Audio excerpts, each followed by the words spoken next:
Hello students, today we are going to recite and analyze a very well-known poem Upon the Westminster Bridge by William Wordsworth. Let's start with the icebreakers first. A bridge connects people at either sides of a river or valleys in cities or villages.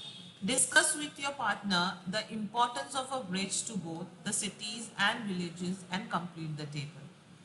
Now we are not in the class, you all are attending a video lecture, so I'll just tell you the answers here. Cities. Here we can say a bridge connects all the important areas in the cities, and for villages we can say bridges can connect villages to main roadways across difficult mountains, terrain or rivers. Or you can say bridges can interconnect villages and villages to cities through highways. Then we can say in cities, citizens are able to move easily around to and from all parts of the city using bridges. This reduces traffic congestion. And for villages, you can say, as in villages, healthcare more advanced than in cities. Healthcare is more advanced than in that is available in village. So it can be accessed safely throughout the year in nearby cities if there is a bridge connecting village to the nearest highways, you can say here. And after that you can say in cities, residential areas, commercial areas, shopping areas, or you can say any other specific areas are conveniently interconnected through bridges. It becomes very easy for the people to travel from one place to another. And villages, here you can say a bridge allows to produce from in and around the village to be taken out by farmers, and in heavy vehicle for sale and all the products can be taken very easily. After that, building a bridge needs careful planning. Think about what goes on before the actual construction begins. Now, before we start with actual construction, one has to take into consideration all these things are to be taken into consideration are first they have given proper planning, then you can say you have to assess the soil bedrock or assess what kind of traffic and loads the bridge will be used for. Then we have to consider the environment factors also, you can say, or what kind of a bridge would be best for the requirement. Planners should provide alternatives for residents on the bridge site. All these things should be taken into consideration. After that, you might have visited a bridge. Complete the web describing the sights you could see from the bridge. Now, what all things we could see from the bridge? One, we can say the city skyline we could see, or the sunset or sunshine or sunrise. Then we could see roads, building and other structures on either side of the waterway. We can also see the scenery of the waters underneath or mountains or hills around.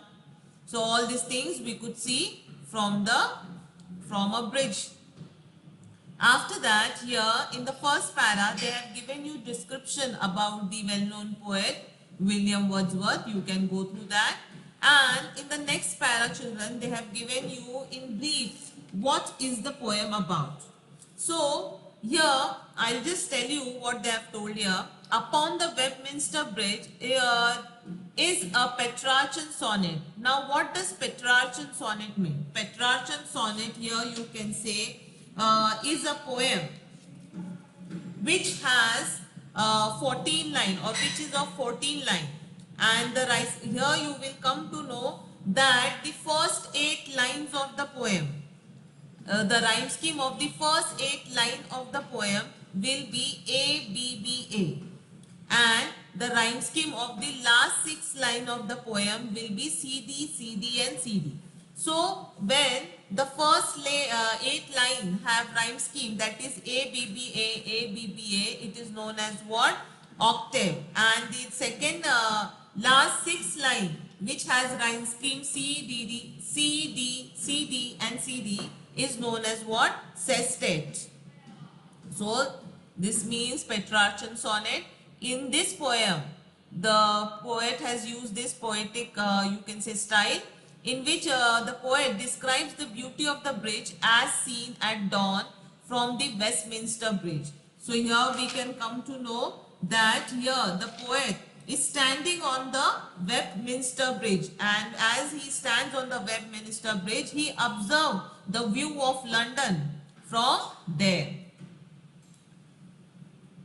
Well, here we come to know, children, that Wordsworth is loved for his poems about nature. He is a famous nature poet.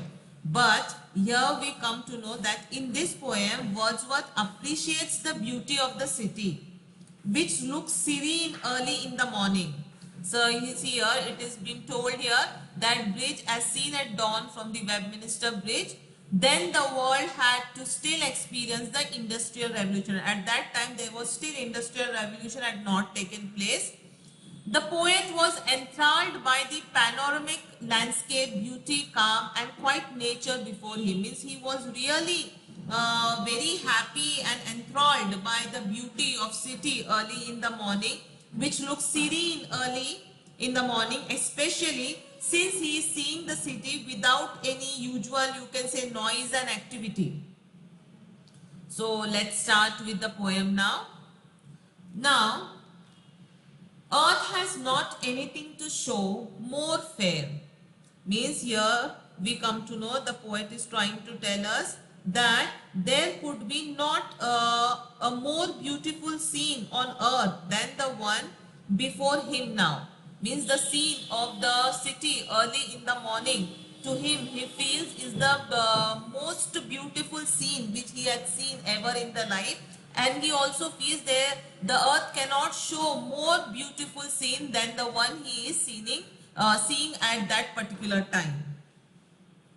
Dull would he be of soul who could pass by a sight of touching in its majesty. Means he's saying only someone who is very dull would ignore such a splendid sight. And only the person who is very dull, who doesn't have any, you can say, brains or any knowledge about beauty and all, such kind of person can only ignore such beautiful sight. This city now doth like a garment, where the beauty of morning silent bare. Ships, towers, domes, theatres and temples lie upon unto the fields and to the sky. Means here the poet is trying to tell us that the city is very quiet, not yet awake. Means all the people are sleeping early in the morning. So the city is very quiet, it's not yet awake. It seems to sparkle in the clean early morning air. Means because though people are out of their house, they are not going to their office, children are not going to colleges, no one is traveling. So there is no pollution all around. So that is why the city is very quiet. It is not yet awake, and that is why he can see the sparkle in the clean early morning air. It is as if the city of London is covered by the morning beauty like a garment. Here the poet has compared city with a beautiful garment. How a lady covers herself, her body with a beautiful garment. In the same way, the poet is saying the city has covered itself with a beautiful garment. Then further he tells us that in that silent hour of sunrise, even the man-made structures like ships, towers, domes, temples and theatres, all are shining clean as the air is yet unpolluted. Means as there is no pollution, no noise pollution, no air pollution. So the man-made structures are also shining in the sun. They are clean, shining in the sunrise here, early morning sunrise. The poet describes here, you can say, the beauty of nature early in the morning. Now, after that,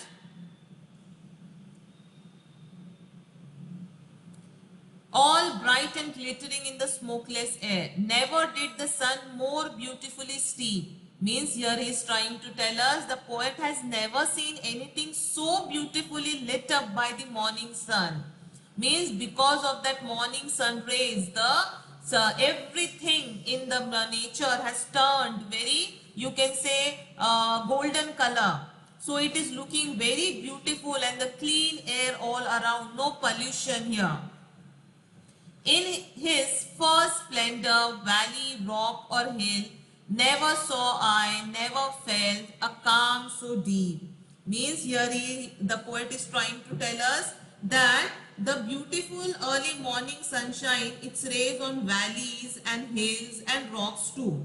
And he had never seen such a stunning sight as this or felt such deep peace, because there is no noise at all. The atmosphere is very clean, calm, quiet, fresh air is there, light sunshine is there, it's not very scorching, you can say here. So he feels very nice and he's saying, never saw I, never felt a calm so deep. So here he is trying to tell that he felt a profound peace as he viewed the morning scene. Means he felt very nice, peaceful when he saw this morning scene from the Westminster Bridge. The river glided at his own sweet will. The river glided means what? The river Thames, which is near the Westminster Bridge, it glided on slowly under the bridge. Dear God, the very houses seem asleep and all that mighty heart is lying still. Means here, and the last two lines here the poet is trying to say, or is telling to God, the people in their houses are asleep here. They are still sleeping and collectively their hearts rest quiet. Means his mighty hearts means what? Hearts of the people here, you can say. See, I have written here. Guess what is referred to heart? Hearts of the people of London city. And glided here means what? To move smoothly along. The river Thames is moving smoothly beneath the bridge here, you can say. Now see here, the morning looks beautiful because, why is the morning looking beautiful? Because all man-made as well as nature things, all are bathed in the sunshine and they are pure, and you can also feel the fresh morning air. So because of that, everything seems to be very beautiful at that particular time, that is early in the morning when the poet is standing on the Westminster Bridge. Now the garment is compared with the beautiful morning here, you can say. Then in this poem, children, figure of speech in this line. See, this city now doth like a garment wear. So here, as I told you, the garment is compared with the beautiful morning. So figure of speech will be simile here, comparison. The word like, as I told you, if the comparison is made between two things using as and like, using words like as and like, then you can say the figure of speech is simile.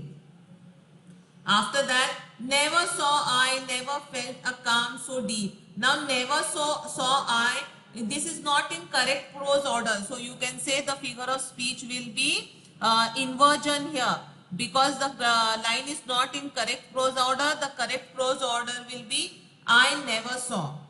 Understood? Here they have written never saw I, it should be I never saw. So figure of speech will be inversion.